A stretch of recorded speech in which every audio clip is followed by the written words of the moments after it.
हे छठ माता, आज आपकी इस वीडियो को जो भी लाइक करें उस व्यक्ति की हर मनोकामना को पूर्ण कर देना।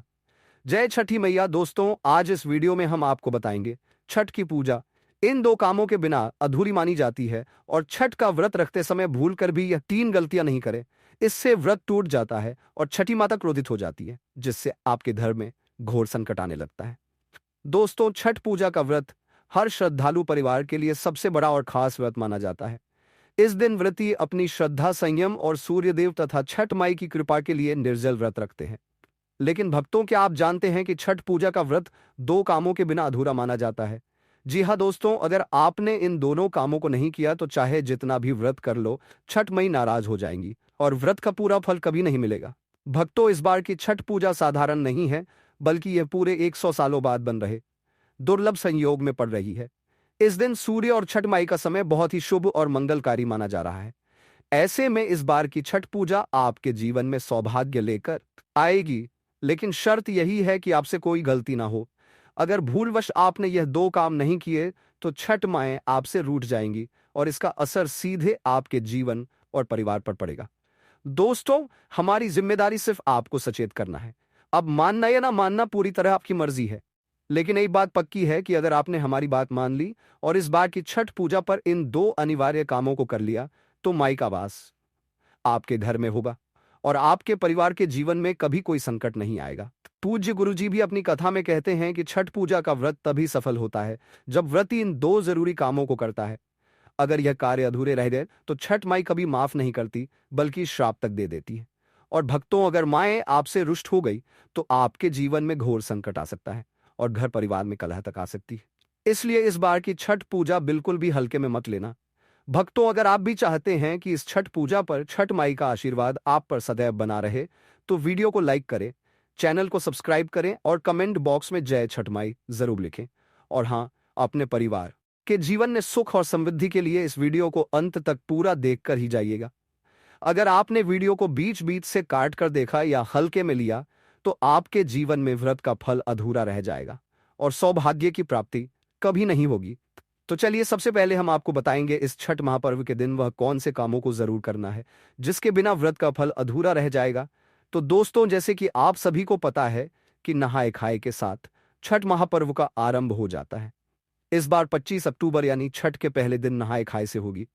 इस दिन व्रत रखने वाली महिला और पुरुष सिर्फ एक समय ही भोजन करते हैं। साथ ही भोजन ग्रहण करने से पहले सूर्य भगवान को भोग लगाया जाता है। इस दिन अपने घर के पास किसी पवित्र नदी या कुंड में जाकर स्नान भी किया जाता आता है। स्नान करने से बाद साफ वस्त्र धारण करके ही भोजन ग्रहण करना होता है। इस दिन चने की दाल और लौकी की सब्जी बनाई जाती है।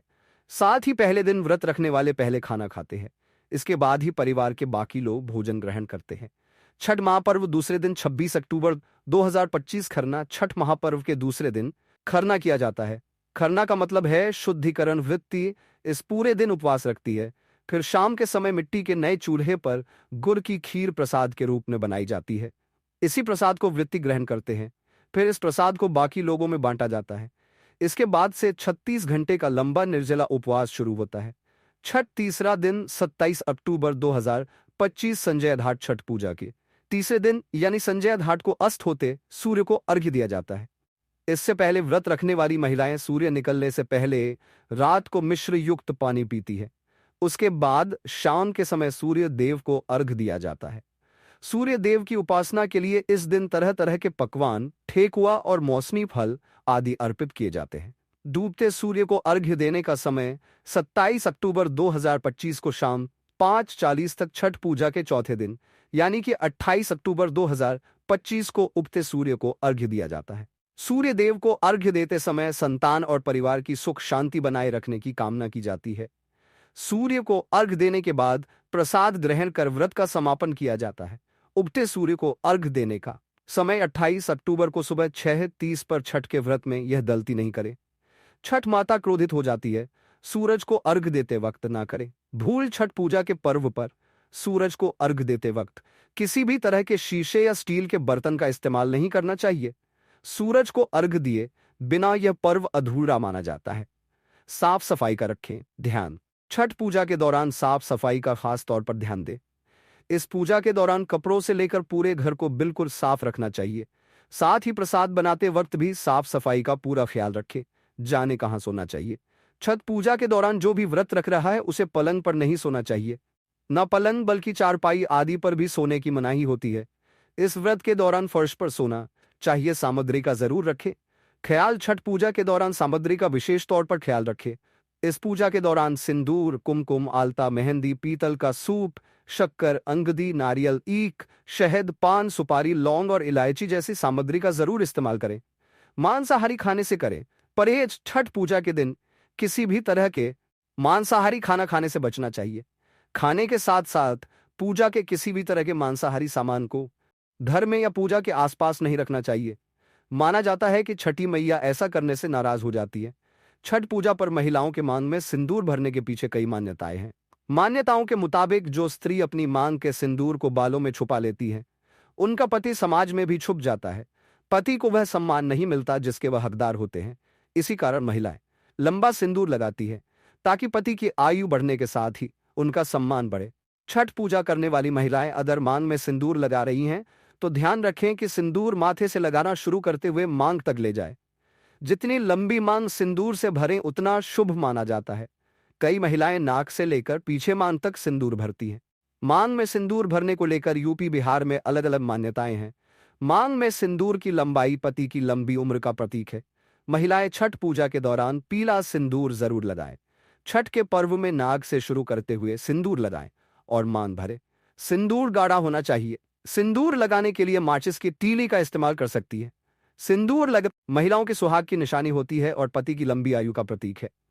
सुहागिन के 16 श्रृंगार में से एक सबसे अहम सिंदूर है जिसका पूजा में होना अनिवार्य है। हिंदू धर्म में पूजा में नारियल का बहुत अधिक महत्व है। नारियल को बहुत ही पवित्र फल माना जाता है। वहीं छठ मैया की पूजा में भी नारियल का बहुत अधिक महत्व है। श्रद्धालुओं के डाले में इस दिन बहुत नारियल रखे होते हैं क्योंकि नारियल चढ़ाने से मनोकामनाएं पूरी होती है। इसलिए नारियल चढ़ाकर लोग अपनी मनोकामना मांगते हैं। छठ मैया को केला बहुत प्रिय है क्योंकि केला पवित्र फलों में से एक है।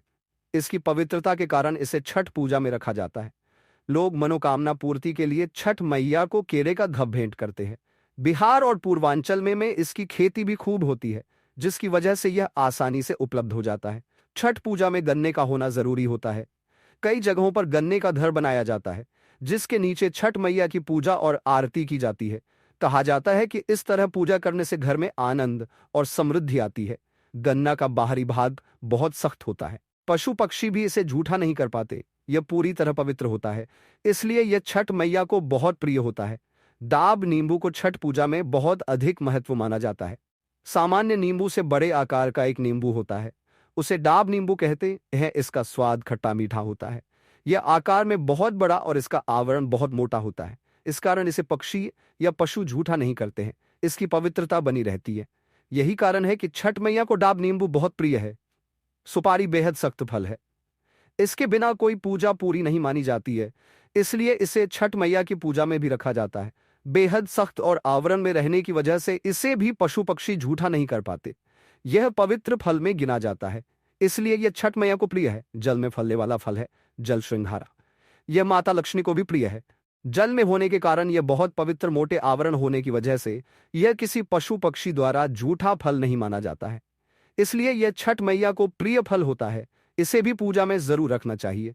36 घंटे का यह कठिन निर्जल व्रत गर्भवती, धात्री एवं मधुमेह से पीड़ित महिलाओं के स्वास्थ्य के लिए हानिकारक हो सकता है। उनका कहना है कि व्रत रखना अपरिहार्य हो तो गर्भवती एवं धात्री महिलाएं बीच में पानी एवं जूस का भरपूर सेवन करें ताकि शरीर में जल स्तर बना रहे। ऐसा न करने पर तमाम दुष्परिणाम संभावित है। उन्होंने सामान्य व्रती महिलाओं को व्रत के प्रारंभ होने के पूर्व भरपूर मात्रा में पानी एवं फल के जूस का सेवन करने की सलाह दी है। शुगर से ग्रसित महिलाओं को उन्होंने व्रत से दूर रहने की सलाह दी है। व्रत न तोड़ पाने की दशा में उन्होंने व्रत प्रारंभ होने के पूर्व दवा का सेवन न करने को कहा है। व्रत तोड़ने या पारण के दौरान उन्होंने शुगर से पीड़ित महिलाओं को हल्का खाना लेने को कहा है। पारण के दौरान या बाद में दवा का सेवन करने को कहा है। चेतावनी दी कि व्रत टूटते ही शुगर की दवा खाली पेट कदापि ना ले। छठ व्रत कथा दिवाली के 6 दिन बाद छठ मनाया जाता है। छठ के महाव्रत को करना अत्यंत पुण्यदायक है। छठ व्रत सबसे महत्वपूर्ण रात्रि कार्तिक शुक्ल षष्ठी तिथि को होता है। सूर्योपासना का यह महापर्व 4 दिनों तक मनाया जाता है। छठ मैया को संतान देने वाली माता के नाम से भी जाना जाता है। मान्यता है कि यह पर्व संतान के लिए मनाया जाता है, खासकर वह जोड़े जिन्हें संतान की प्राप्ति नहीं हुई है तो वह छठ का व्रत रखते हैं। वहीं सभी अपने बच्चों की सुख शांति के लिए मनाते हैं।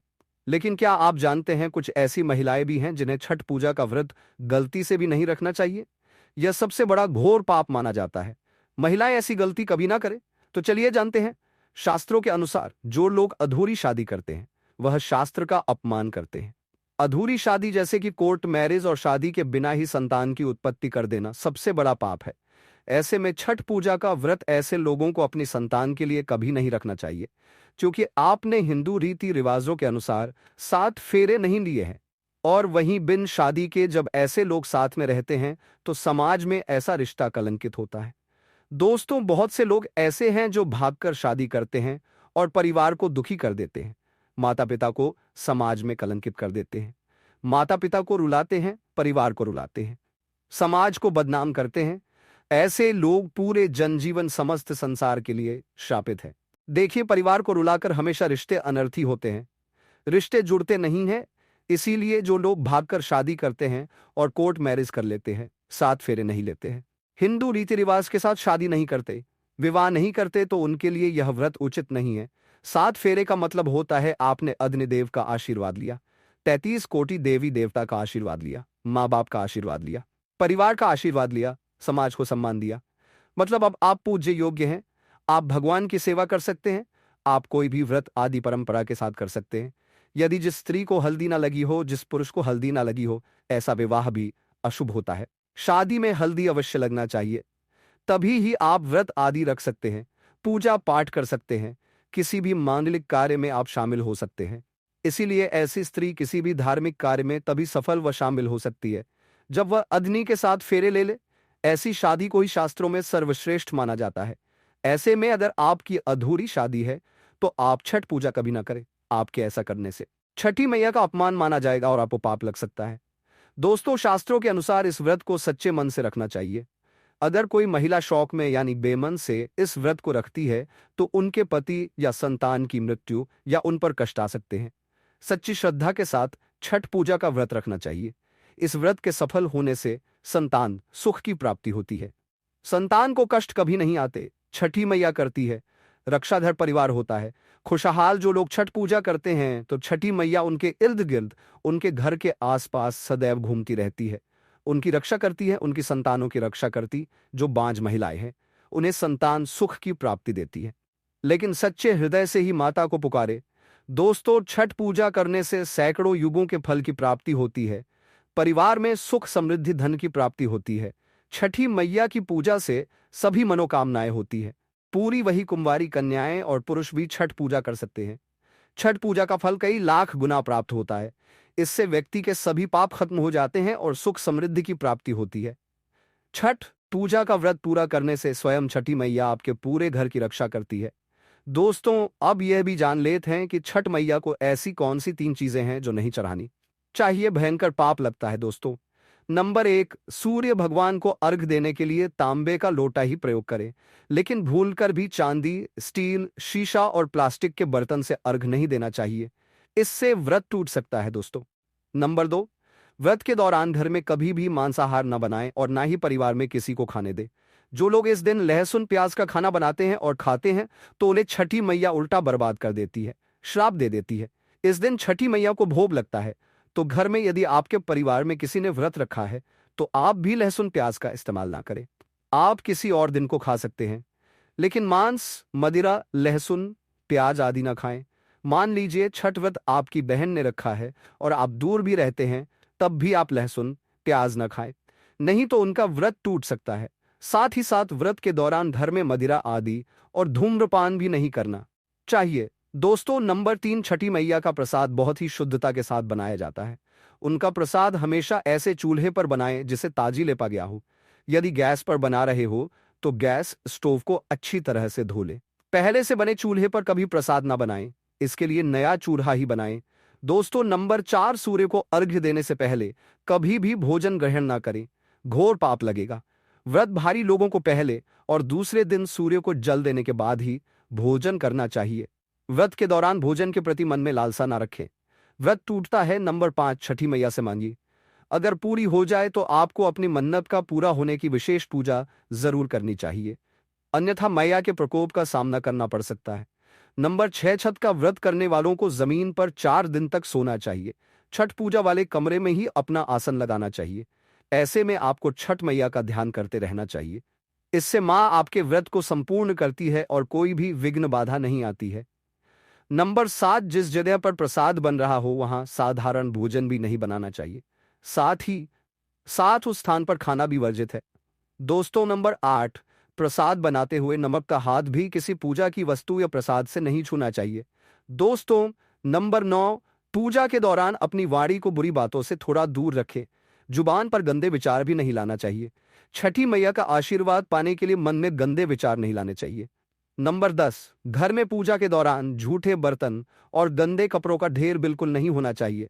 इससे छठी मैया क्रोधित हो जाती है और व्रत टूट जाता है। छठी मैया को साफ सफाई बहुत पसंद है। व्रत के दौरान अपने घर को साफ सुथरा रखें और गंगाजल से छिड़काव अवश्य कर ले। इससे पूरा घर पवित्र हो जाता है और छठी मैया का आशीर्वाद प्राप्त हो जाता है। दोस्तों, आज हम आपको छठी मैया की कृपा पाने के लिए एक ऐसा उपाय बताएंगे जिससे आप सबसे जल्दी करोड़पति हो जाएंगे।